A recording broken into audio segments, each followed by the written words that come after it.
Hello, Teresa. Thank you so much. Hello, everybody.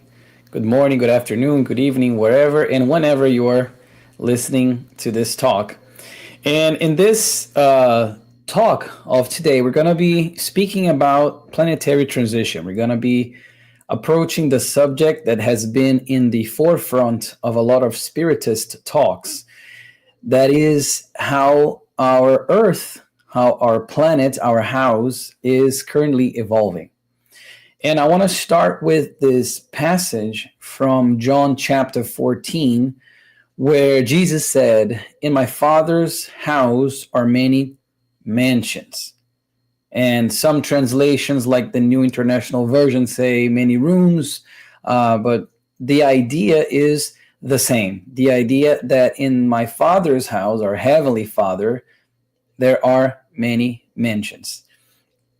In the top right corner of today's presentation, you can find the source material for that specific slide, and I always encourage people to go and purchase those books, read themselves, study for themselves.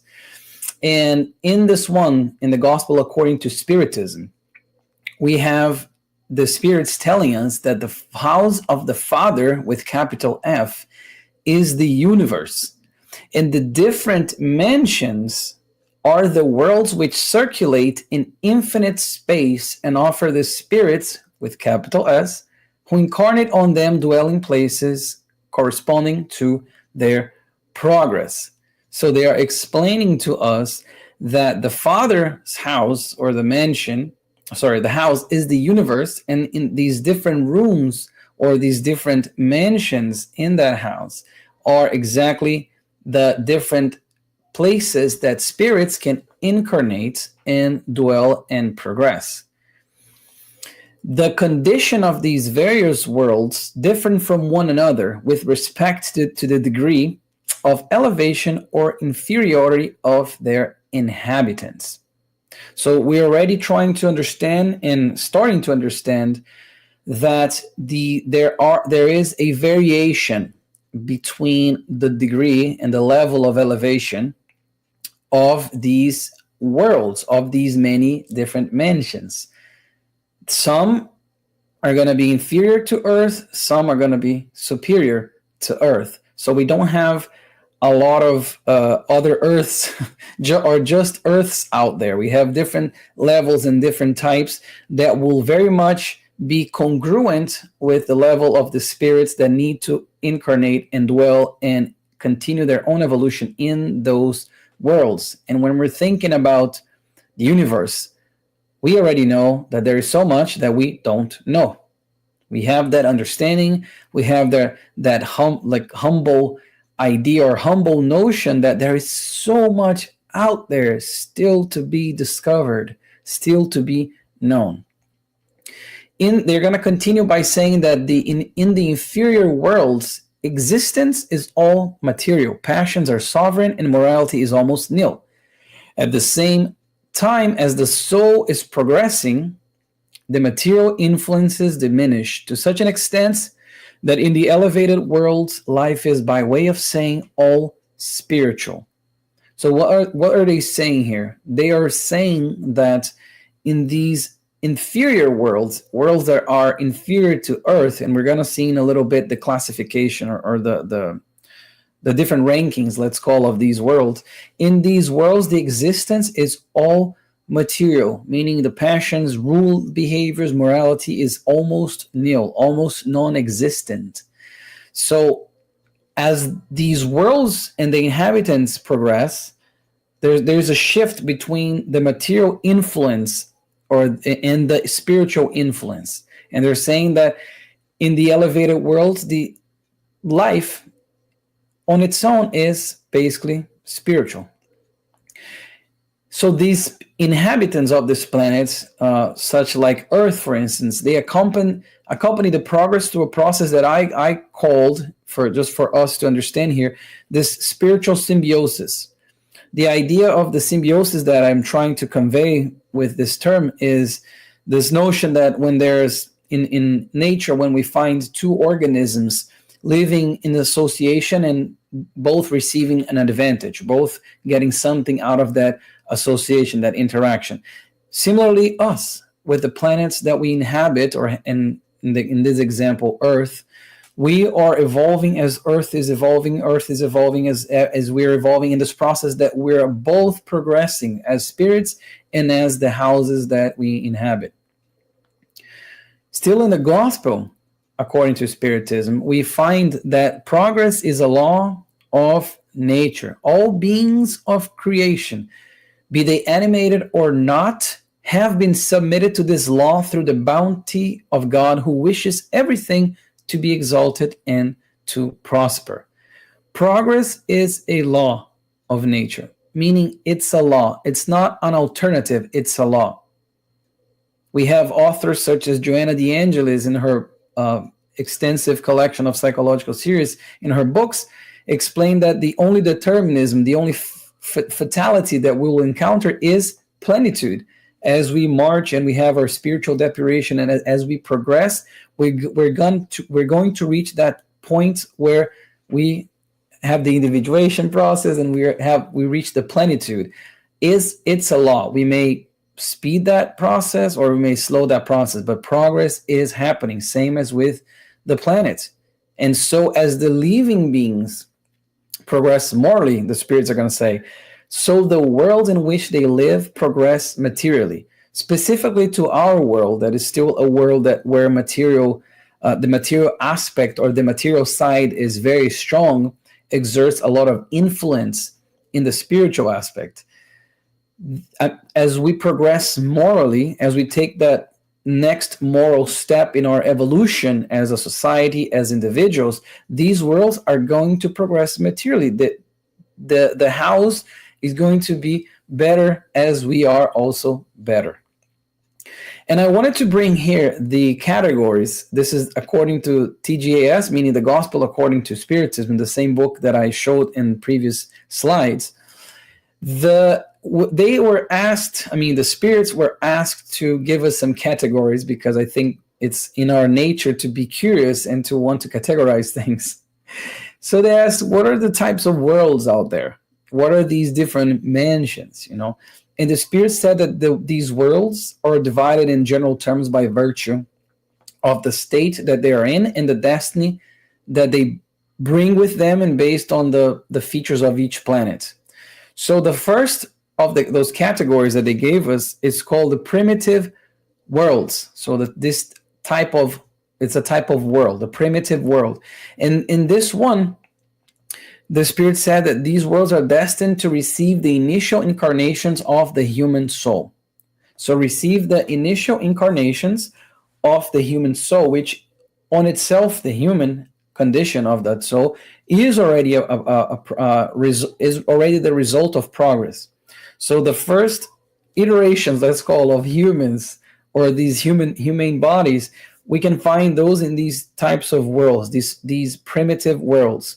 And this picture, by the way, all pictures here except for one that I'm going to show here are mainly to illustrate.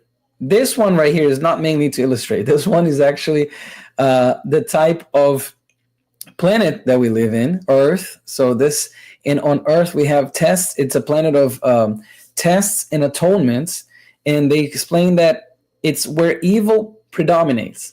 So it is more advanced than the primitive worlds, but it's also but the idea is that it's the tests and atonements are part of the life of those humans. It's part of the life of the inhabitants of this world, such as Earth. And in these talks of planetary transition that we often find in the Spiritist circle, we're going to hear that Earth is a planet of tests and atonements, and that it is progressing to become a regenerating world, or a world of regeneration. Not regenerated, regeneration, or regenerating. And in these worlds, the regenerating worlds, the spirits are going to tell us that those worlds are where the souls of who still have to atone, absorb new strength by resting from the fatigue of fighting. It's not easy to go through the primitive worlds. It's not easy to go to tests and atonements where material life is very much commanding everything. So regenerating worlds are these worlds where these souls who still have to atone, but they're going to find some respite. And then after that, we have the blessed worlds. is where goodness outweighs the evil. This is their description, and I think it speaks a lot. Where goodness outweighs evil, meaning where we're starting to see this shift that I mentioned of the spiritual aspect becoming more predominant, becoming stronger over the material aspect. So in spirits that inhabit these blessed worlds, the material life has way less influence in their behaviors, in their choices, in everything that they do and feel and think than us inhabiting Earth at this moment. Last but not least, they say that there are the divine worlds, and this one is inhabited by purified spirits where only goodness exists. So as we see, there's a clear progression of these many mansions, these places where the spirit can dwell. We are still in the second one out of these 5. So we still have a long way to go as Earth and also as Earthlings. The entirety, and this is something that the gospel says, the entirety of humanity is not all on Earth, but only a small fraction of the total.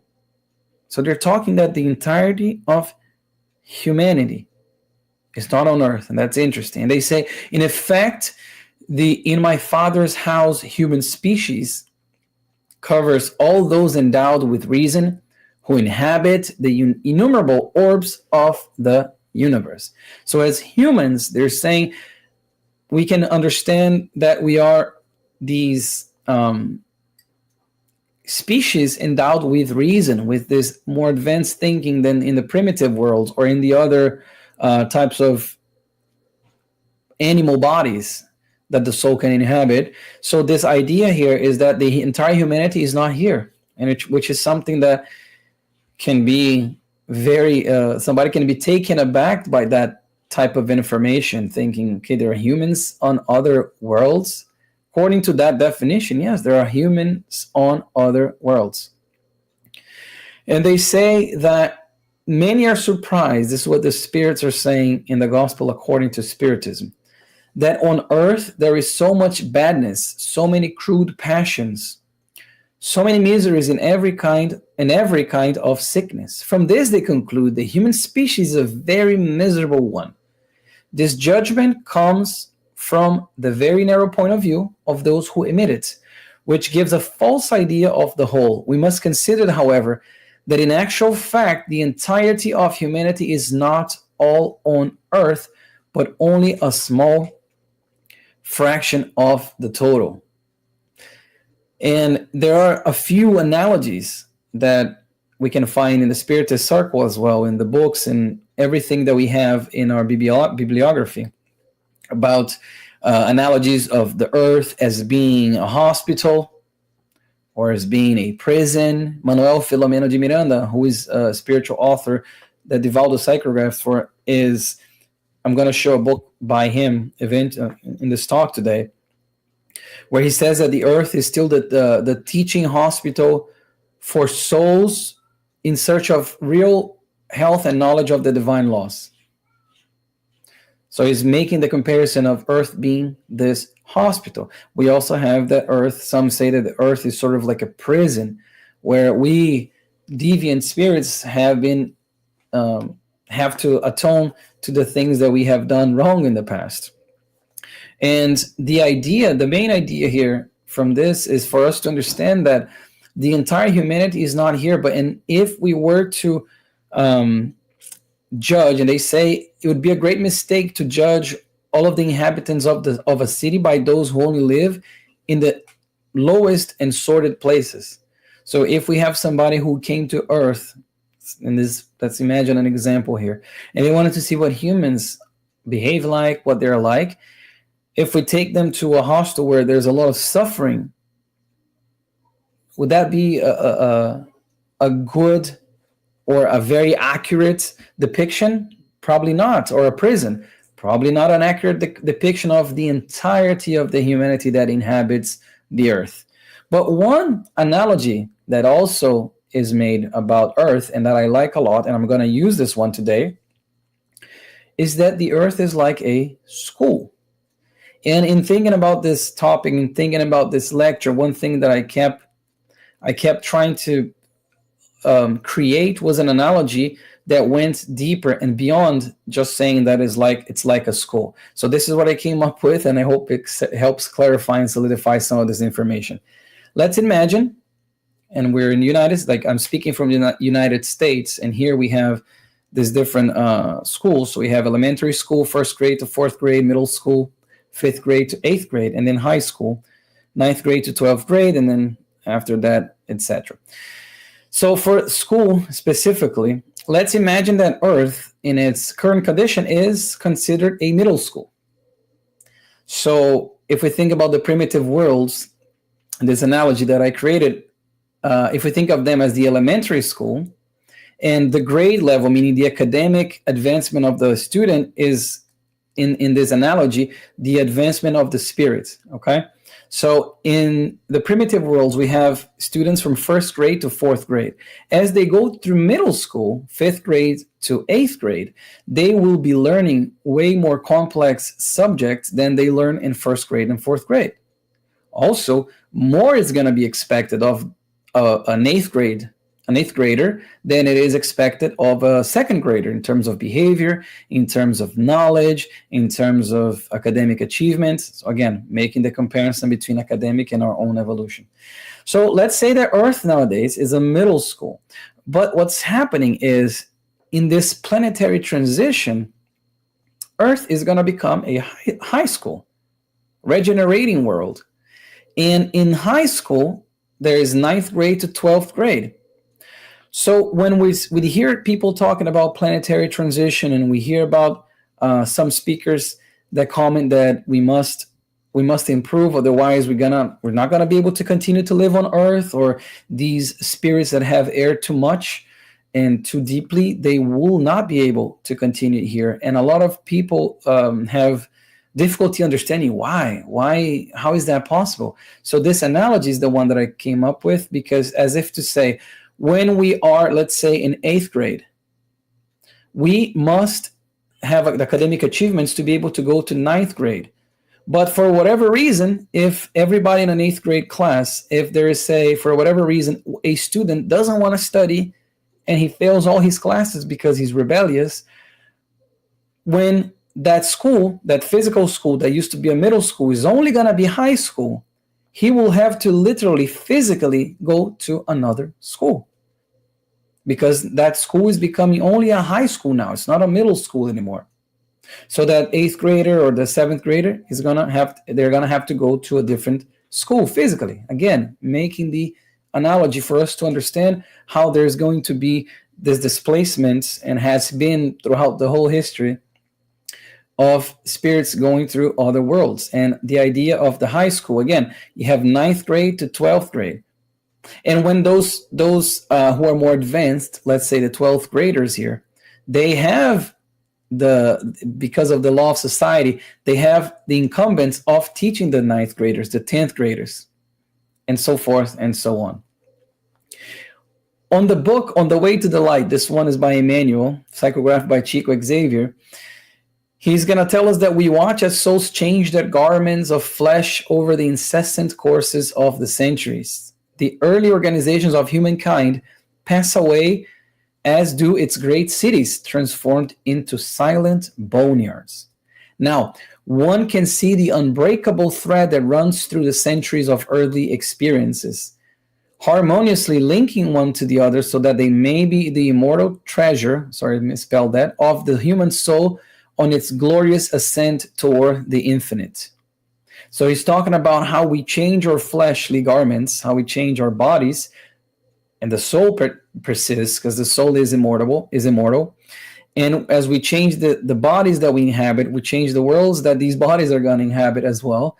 And he's saying that there's this thread, this link that ties us all together. And in the gospel, according to Spiritism, they say that spirits who find themselves incarnated in any world are not bound to that same world indefinitely, nor do they go through all the phases of progress needed to achieve perfection in that one world.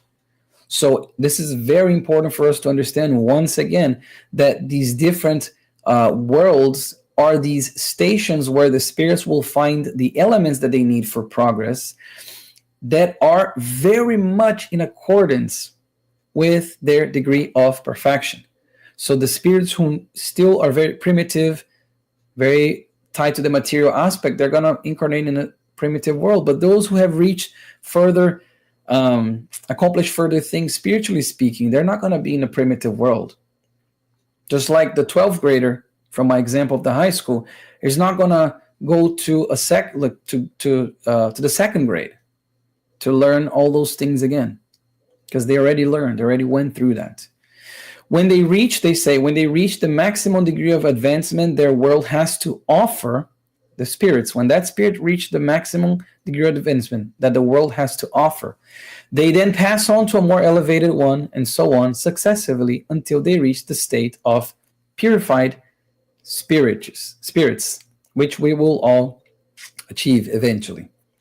And the idea, again, is if a student, let's say, again, using the same analogy of the high school and the middle school, if a school is still middle school and somebody graduates from 8th grade and that physical school is only middle school, guess what? That 8th grader that graduated, they need to learn more. They are going to go physically to another school to continue their learning process through 9th grade, 10th grade, 11th grade, so forth and so on.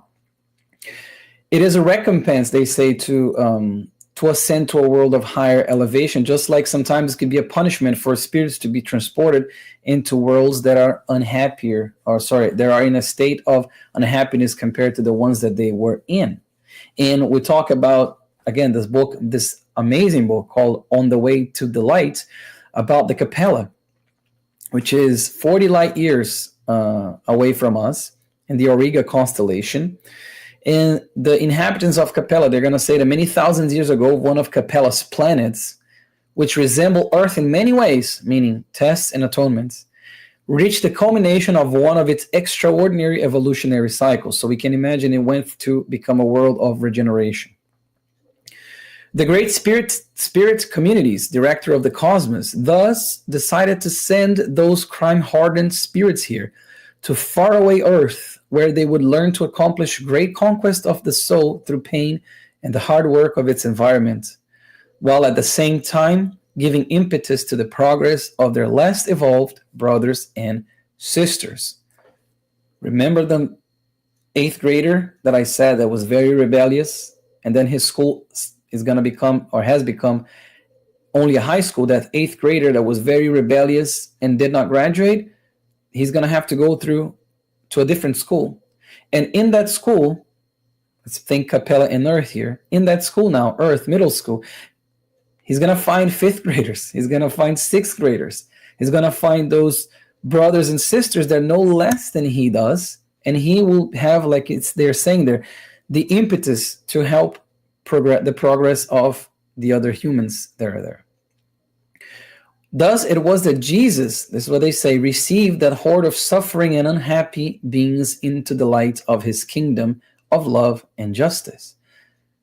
Jesus, who governs our planet here, received that horde of suffering spirits who did not, let's call it, graduate from their 8th grade, from their middle school, and now they're coming to a new middle school, which at that point was Earth. And then what they suffered probably was deep in their souls, that we have other books that talk about this, how they suffered from missing those who they loved that went on to high school. We have many different books on planetary transition. I brought 2 here that I wanted to mention, both by Divaldo, Psychograph by Divaldo Franco, by the spirit Manuel Filomeno de Miranda. And there is a passage here from Planetary Transition that they say, on Earth, we're experiencing a moment of great transition from a world of tests and atonements to a world of regeneration. The changes observed are of a moral nature, inviting human beings to change their behavior for the better, changing vicious habits so that the paradigms of justice, duty, order, and love are installed. So the change here is of a moral nature. That's how These individuals are evolving. That's how the planet is evolving. The ruler, let's call the ruler, is a mortal ruler. That's what's gonna be. And they're gonna say, again in the gospel, according to Spiritism, that the great number of superior intelligences amongst your inhabitants here, amongst us, indicates that the earth is not a primitive world destined to receive beings who have recently left the hand of their creator. Here, of course, they're speaking more subjectively, recently left the hand of the creator with capital C. But the idea here is that they're saying the amount of progress, intellectual progress, that and even moral as well, is way superior than that we see on primitive planets. So this should be an indication that this planet is not a primitive planet. However, the innate qualities which they, and I put in parentheses there, the incarnate spirits, bring with them constitute a proof of their having already lived and achieved a certain degree of progress, but the number of vices to which they're subject also shows their great moral imperfections. So they're basically saying, you are not, you humans, to whom we speak to, are not inhabiting a primitive world, but you have not reached the top yet. You have not reached the acumen yet, because there's a number of vices. There's a number of moral imperfections. So Earth, in a way, is one of the many worlds of tests and atonements where the spirits will expiate, will still learn the things they need to learn. In the Spirits book, another book from Kardec with questions and answers by the spirits, question number 573, they asked, in what does the mission of incarnate spirits consist? In instructing men and aiding their advancement, and in ameliorating their institutions by direct material means.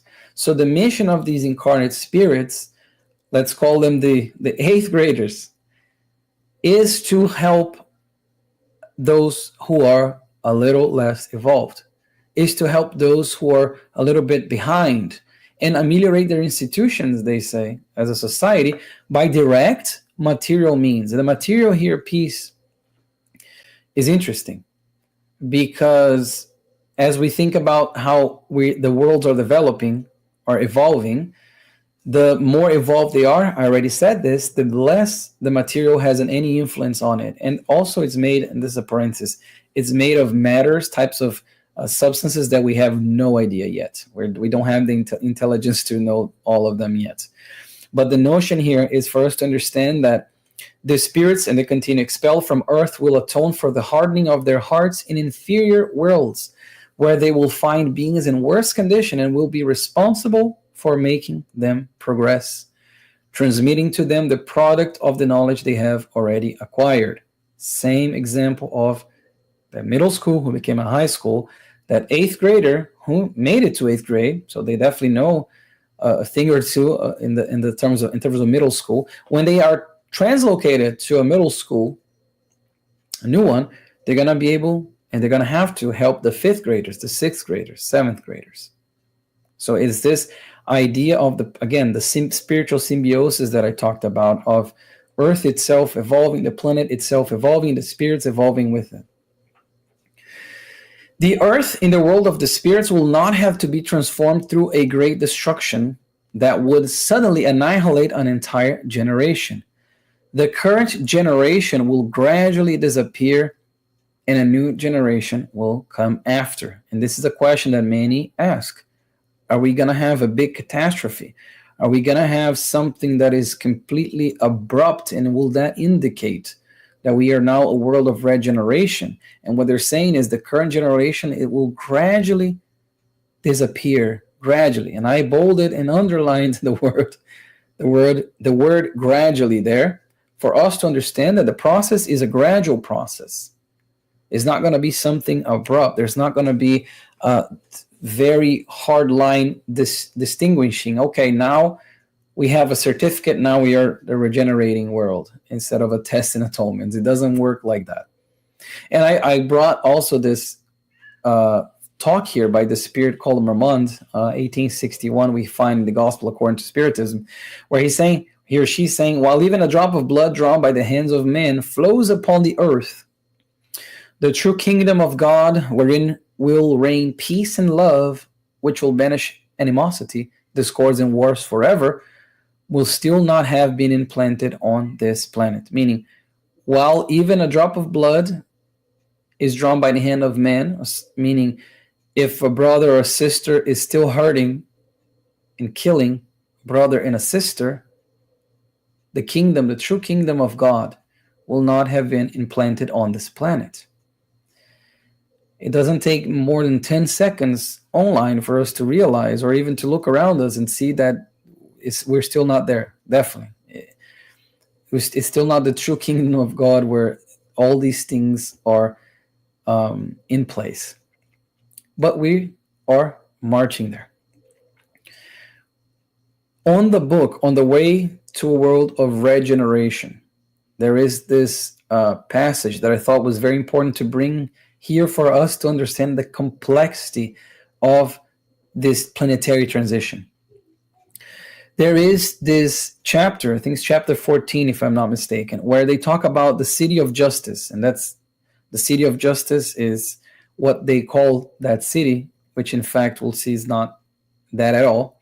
But the idea is this umbral place, this place of spirits still bound to hatred, still bound to vindictiveness, still enslaving other discarnate spirits. So this is in the spiritual world, one place in the spiritual world.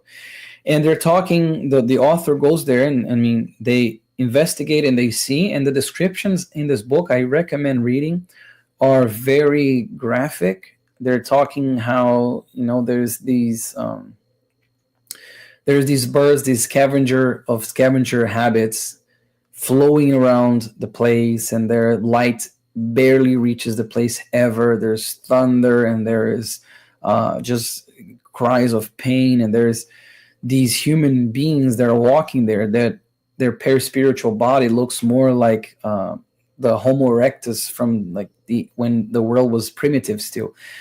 And there's a lot of suffering there, and there are these judges there. That's why they call the city of justice, because it's these discarnate spirits that are holding those who have erred them accountable, putting quotation marks here, accountable, by their own hands. But the thing is, there's a shadow in the place that they say that it is this thick, nauseating liquid that drips from everywhere.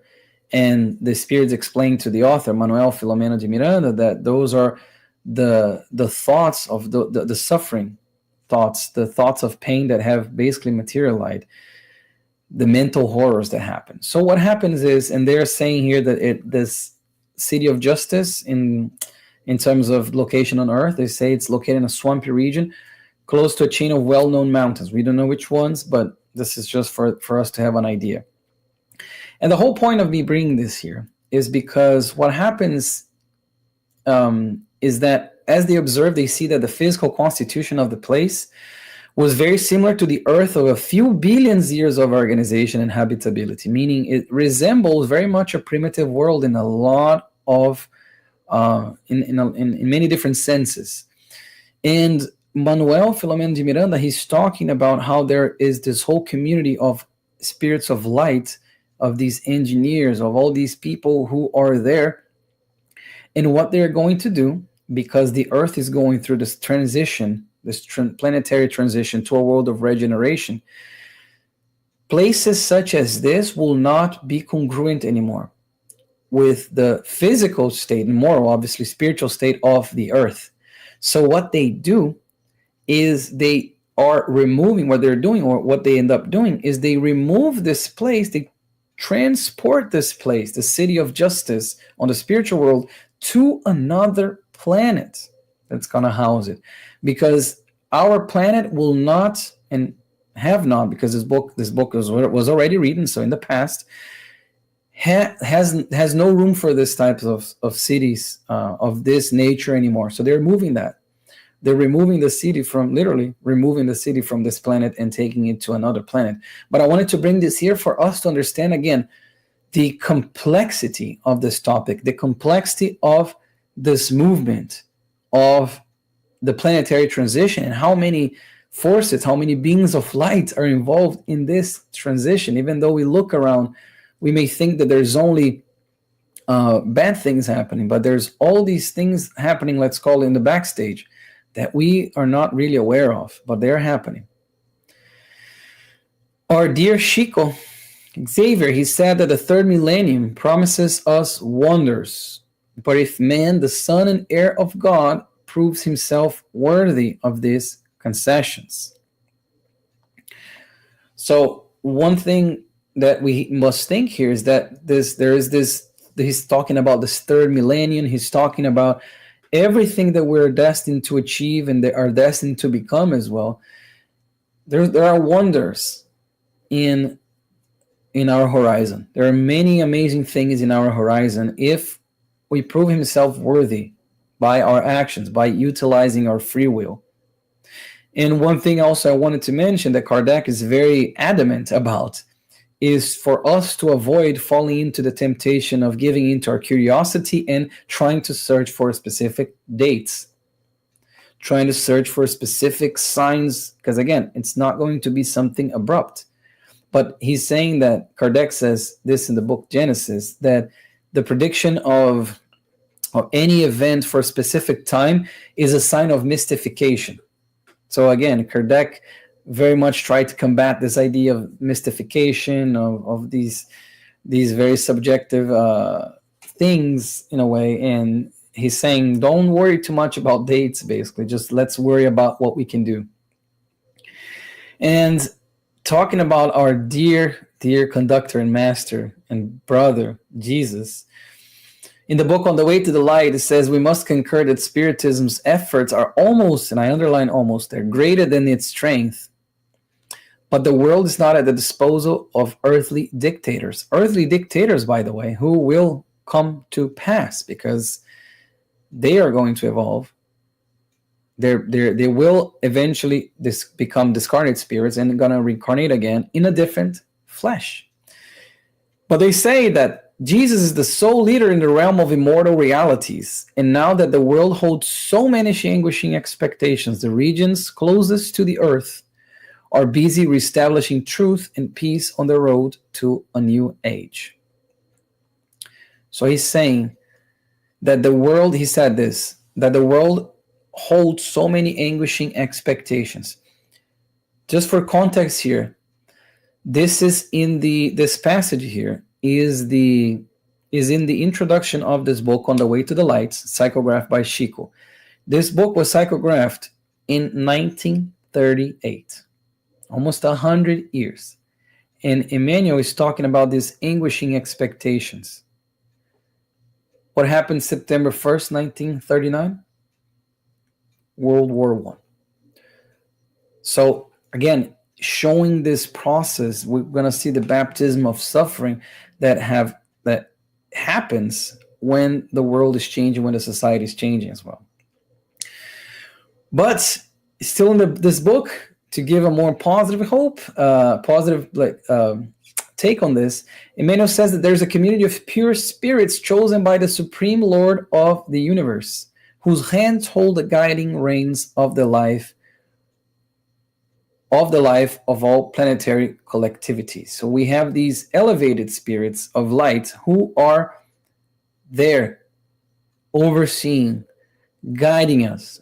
And they said that this community of pure spirits, and we can only fathom very lightly how these pure spirits are. They said that it has met close to the earth to solve decisive problems regarding the organization and the direction of our planet only twice in the course of known millennia. Twice. First, when Earth became Earth, basically, physically speaking, billions of years ago.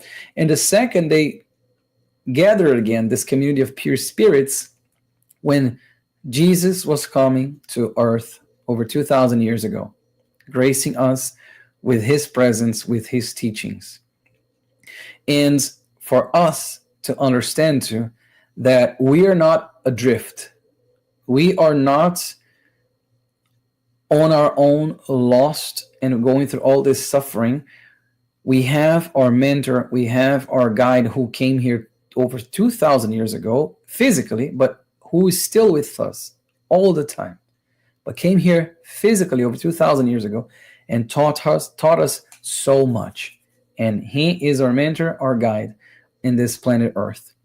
And in the book Planetary Transition, the author is going to say, Manuel is going to say, that it is still a great challenge to do good in today's tumultuous world, because we're still very tied to materialistic aspects of our own shortcomings.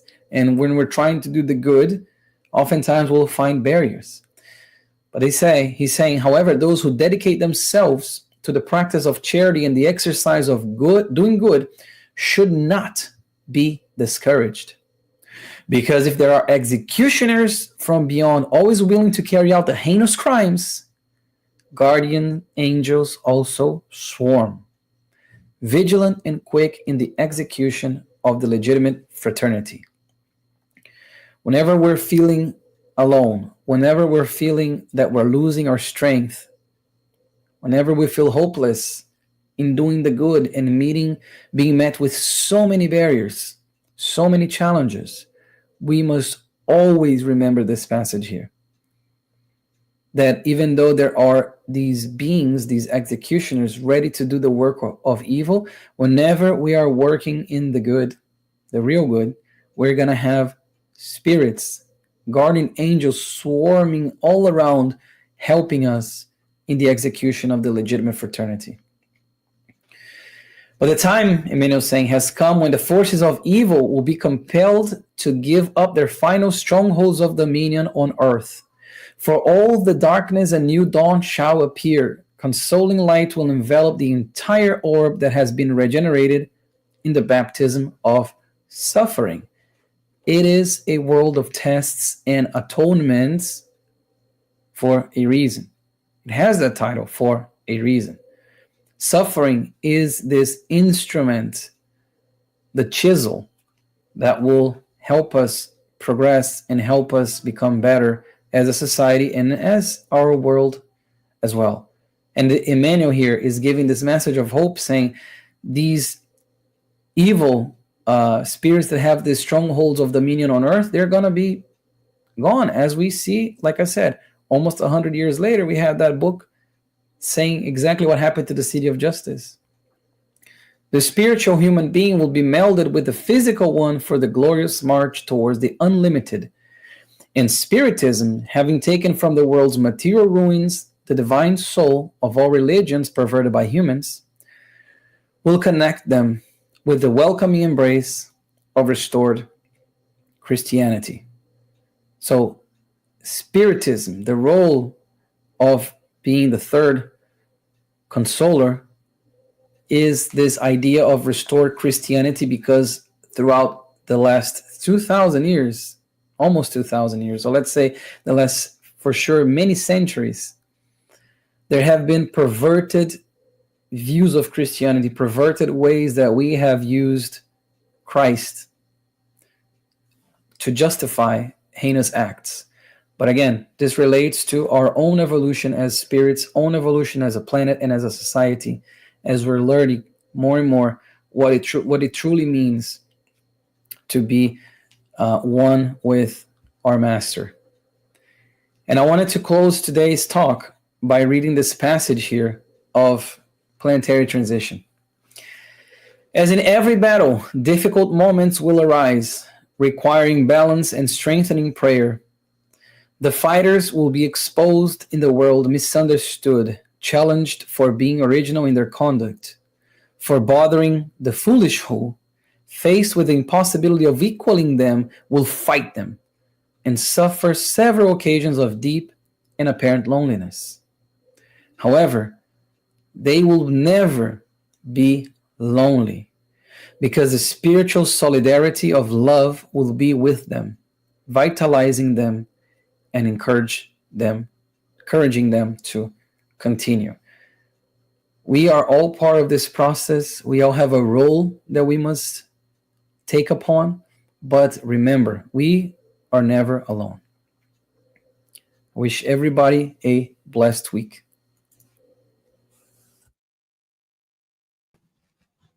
Thank you, Yuri. Thank you for another beautiful presentation. And what a message of hope, right? So good to hear that we are going to evolve to plenitude and that the world is transitioning to a world of a regenerating world. I like that specification of the, regenerated. um, and Yes. then, and also the just the city of justice are being moved. We don't need another bad neighborhood, right? So this is good news. This is all really good news of hope. So if you haven't written a question or a comment in the chat, please feel free to do so. And we will, because we will have a Q&A right after the announcements. So this is a virtual course, Introduction to Mediumship, a free virtual course for beginners. The United States Spiritist Federation is thrilled to invite individuals eager to explore the realm of spirit communication according to Spiritism. Check out the new course at learn.spiritist.us or scan the QR code on the flyer. Podcast-like series, Psychology and Spirituality, A Bridge to a Better Life, based on the works by Joanna DeAngelis. A new episode every Friday at 6 p.m. Eastern Time, available on YouTube and Spotify. And a new book, Transcendence, Life in the Hereafter by Jasara Korngold. Are you curious about what lies beyond the veil of death? Join us on a profound journey of exploration as we delve into the mysteries of the afterlife with Transcendence, Life in the Hereafter. And this can be found at spiritistbooks.us. Spiritist app, Be My Hope, is available now in the App Store or Google Play. This app offers uplifting content in a collection of videos, daily messages, and audio materials. Download it now. And now available, 7 free professionally recorded Spiritist audiobooks, sponsored and produced by the Spiritist Society of the Carolinas. At your own pace, listen to Allan Kardec's foundational works on YouTube at Spiritist Society Carolinas. And on the screen, please note, there is a QR code if you want to help the USSF produce more publications and promote Spiritism to everyone. Scan the QR code on screen for your donation. All right, so now we'll address the comments or questions from the audience, and there's still time, so please submit. Okay, so this is from the United States Spiritist Federation. We know from the Spirits book that spirits do not regress. Does this hold true for the planets? Can a spirit be demoted to a less advanced world? A spirit can be demoted to a less advanced world, indeed, and that is something that is a question that has come often. I may have forgotten to mention. I apologize, but spirits can be transferred if they do not. They are not in line with what's happening in their world, and they have created extreme evil in their wake. They can be transferred, or sometimes what happens is they may stay in a place for thousands of years or thousand of years, just there in like the spiritual world without reincarnating until they are ready to reincarnate again. But the everything is based on merit, and it's based on the congruency of what the spirit has done, what they have to offer, and the planet that they're going to reincarnate. Thank you. Our next question, U.S. Spiritist Federation again. Can we say that we have on planet Earth places that resemble a world of regeneration and others that resemble a primitive world? So on average, Earth is a world of trials and atonements? We definitely have places and like differences, being that the Earth is so vast and the humanity also so many billion people living here, just the incarnated ones, not to mention the discarnate ones. But the idea is that yes, there are places. If we I think of like the tribes in Papua New Guinea, where like there's still some cannibalism actually, and there are still all these ritualistic aspects that resemble very much something more of a like the beginning of tests and atonements. We have all these wars going on, we have everything, but we also have places where there are these very beautiful missionaries doing amazing work, and these communities that are very much self-sufficient, very much embedded in the love, and countries as well where there's almost no criminality, and like everything is flowing more properly. So this contrast between these two places definitely indicates that there are, even within Earth itself, because the change is gradual. It's not something that happens out of nowhere all of a sudden. We have the differences between these places and the people who inhabit them, which is amazing to think that the spirituality, depending on what the spirit needs, they can even go through to different places. Again, fifth grade to eighth grade. If we think about, some Yeah. places are more like eighth grade, and some are more like fifth grade. Thank you. Okay, and another question from the United States Spiritist Federation. Who determines which planet type a spirit will incarnate into? The more subjective and right answer is the spirit itself, because of their own degree of advancement, what they're doing with their free will, what they're doing with the opportunities they have, how are they accompanying the evolution of the planet that they are in. Just the same that we saw with the Capella, people from Capella, they had the opportunity, as many stayed on with that planet in Capella, but those who didn't want to or couldn't progress, they were transferred to Earth. So in a way, again, more subjectively, the spirit through its own actions is the one who determines. But being a little more technical, when we're talking about incarnation, the process of reincarnation, there are whole departments in the spiritual world and spirits that are dedicated specifically to see the family you're going to reincarnate, the how you're going to, your physical aspects are going to be, what sort of challenges you still need to go through, and sort of discuss that. And for that, I recommend the series by André Luiz, Life in the Spiritual World. That one will have a lot of components in the realms of mediumship. I think is one of the books that they talk about the department of reincarnation. So again, for that, I recommend those books. Thank you. And this is from Yasko Arakawa.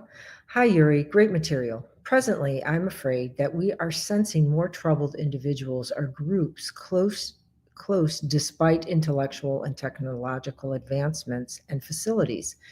Is this a false feeling? How to change this perspective?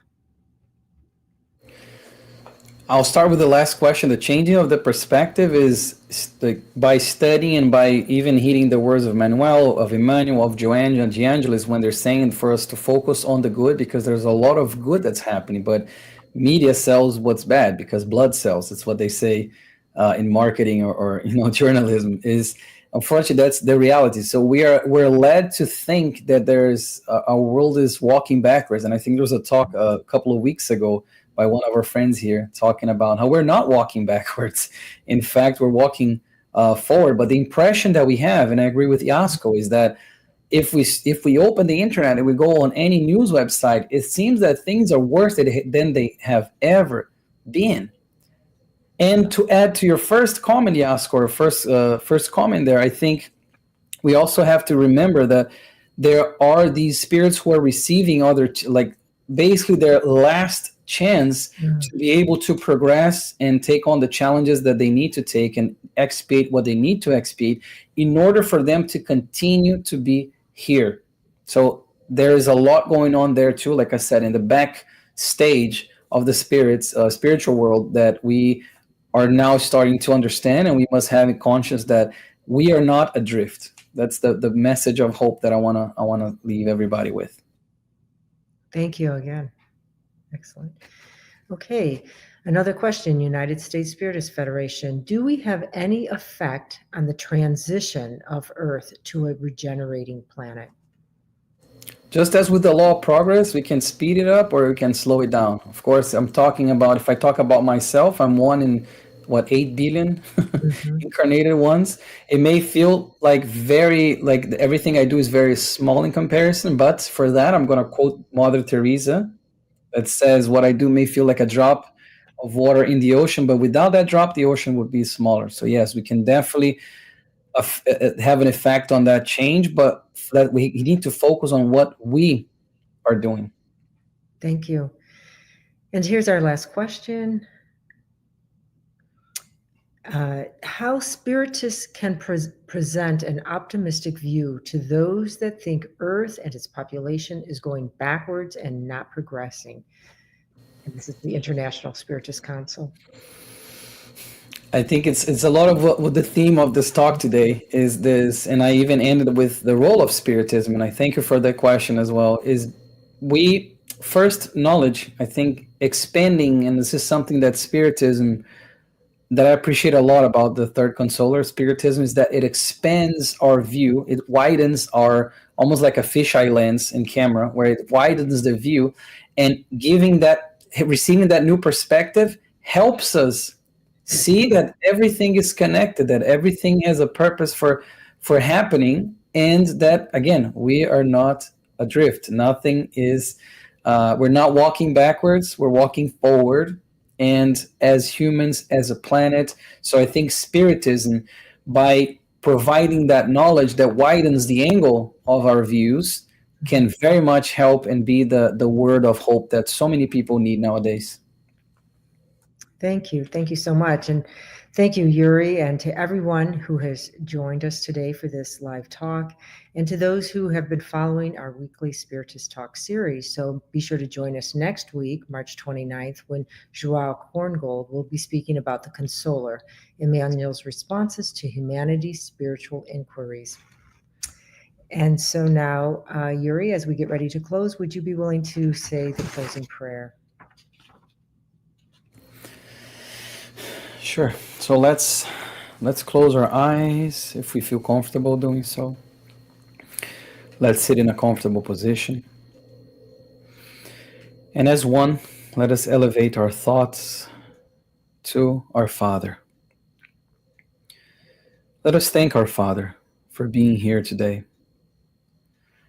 Let us thank our Father for all the opportunities that we are granted, all of these chances for betterment that we are given daily. So thank you, Father, for the day. Thank you for today. Thank you, our Master Jesus, who taught us so much and who overlooks us, and all the spirits of light that operate and bring us together to do the work of good. So be it. And so it is.